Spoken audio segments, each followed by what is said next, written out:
You might think it's hard to control your inventory and you're gonna need an advanced applications. What if I told you with this template, all of what you need is Excel application installed in your device and you are ready to go?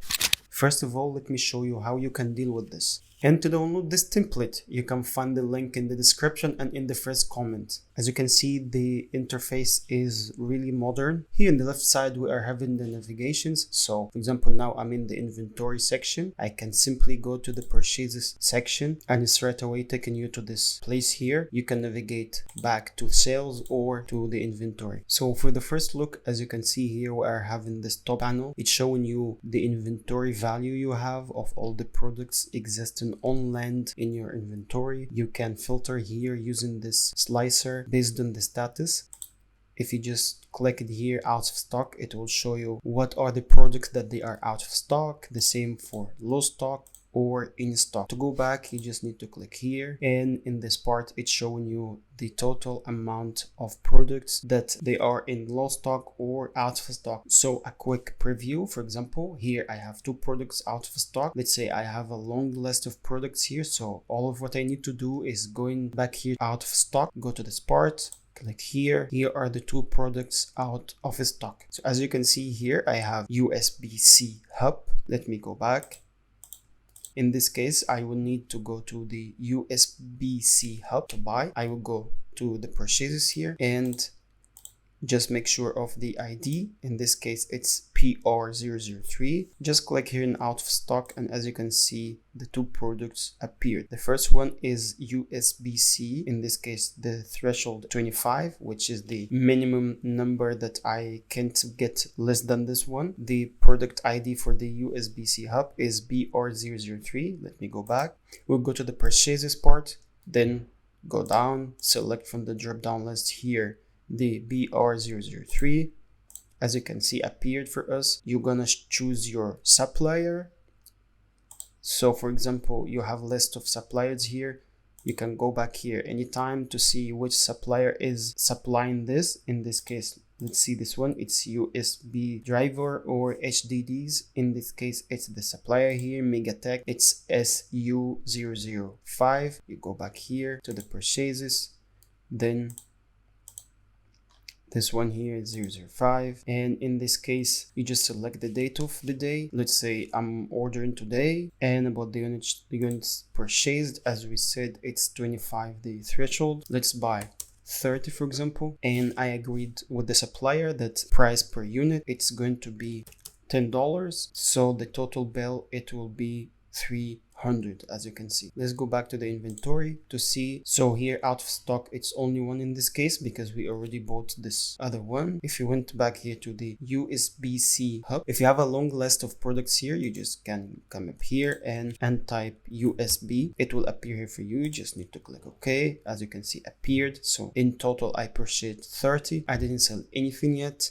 The stock is still 30. The threshold is 25, as I said. Unit cost, as I agreed with the supplier, and I'm selling it by 13. If I want to change it to sell it by 15, it's okay. So let's leave it like this for now. So my profit from it, $5 per unit, and the total value now it's 450. Let's remove the filters from here by selecting all or clear, so we can go back. Let's try to sell this one here. I will go to the sales and I will select the USB-C hub, as I said. Let's enter any client name. I just take this as a copy, put it here. Let's say I sold today too. And now in this part, all of what I need to see, the amount of units sold. Let's say I sold, in this case, the total of the sales should be $60 based on $15 per unit. Here in this part, you can see the total sales you made during the period that you are entering, the total transactions, and you can filter through the months.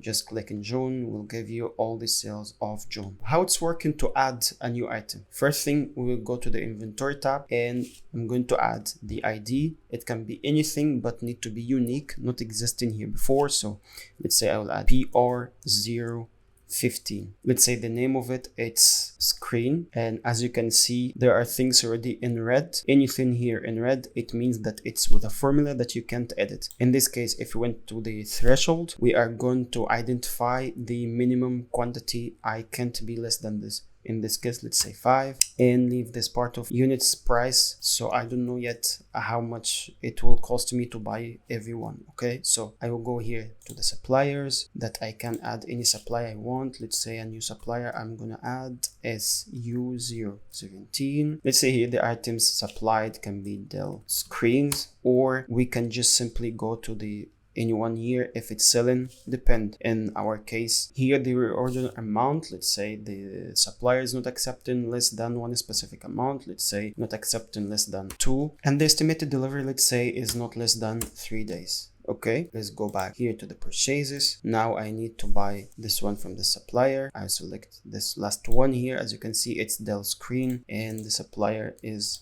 this one that we added. Let's say it's this one. Let's say I ordered today again, and the units purchased, let's say I'm going to buy 5, for example, and the supplier informed me that each one it will be by $400. So the total bill for the supplier, $2,000. Okay, so go back here to the inventory. Now I purchased 5, the stock is 5, the threshold 5 as well, so I'm in the safe zone here in the in stock status. So it's costing me 400. Let's say I'm going to sell it by 500, and as you can see, everything updated. Okay, we can go to the sales part, try to sell one of them. Let's say this client, and today bought only one, so I made a sale now by 500, as you can see. Then I can go back to the inventory. Now it's low stock, as the stock I have now it's 4 and the threshold is 5. Okay, let's assume this is 2. You're in the safe status. Okay, so let's go back and make it 5, as you can see, and here it goes. You can go to the low stock here to see what is low stock. Your threshold here, for example, in this one it's 10. Your threshold here in this one is 10. The stock is actually 2. In this case, I need to buy this product. Don't forget to leave like and subscribe if you found this helpful. And if you would like me to make a step-by-step tutorial of this video, just leave for me a comment below, and I will consider to make this video soon for you to see. Thank you for watching this video. See you next.